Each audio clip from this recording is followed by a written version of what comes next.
Hi, this is Kaylee from Body Sense, here to talk about your toes, why we have them.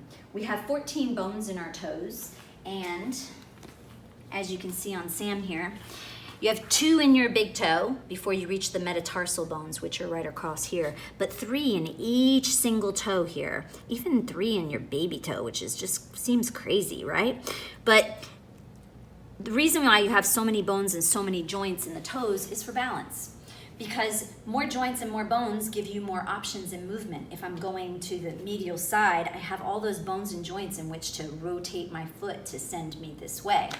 So balance is the number one reason for toes. Second reason for toes is for propulsion. How we propel our bodies forward is because of the toes, specifically the MTP joints, which is the joint where the pharyngeal bones meet the metatarsals, the metatarso-pharyngeal joint, MTP joints. Those joints, when they go into extension, which by the way, they can extend, they can flex, they can abduct, and they can adduct, right? They're supposed to be able to do all of those motions. But specifically, when they extend, when my heel comes up, it allows the arch of my foot, all of the fascia and the ligaments under my foot, and my deep calf to contract and spring load to propel me forward. You use it in walking, use it in running, use it in jumping, use it in direction change. Now, where this goes wrong is when the heel comes up and the MTP joints don't extend. Sometimes people push their toes into the ground and lift their heel up. As you can see, I'm not loading that arch at all. That means I'm not even using my calf. What I am using, my hip. So a poor function of the MTP joints in moving, running, leads to tight hips and dysfunction in the hip, all the way up the chain.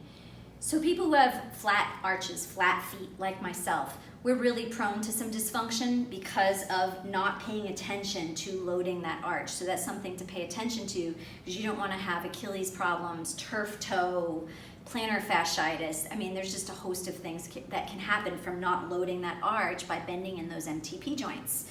But also people with high arches. People with high arches have a different problem because their toes, I'm gonna impersonate a high arch, although that's really hard to do with a flat foot, but their toes kind of live in extension all the time, which throws the heads of those metatarsals down into the ground with too much pressure. You've got 2 little bones in the base of your big toe flexor right in here called your sesamoid bones.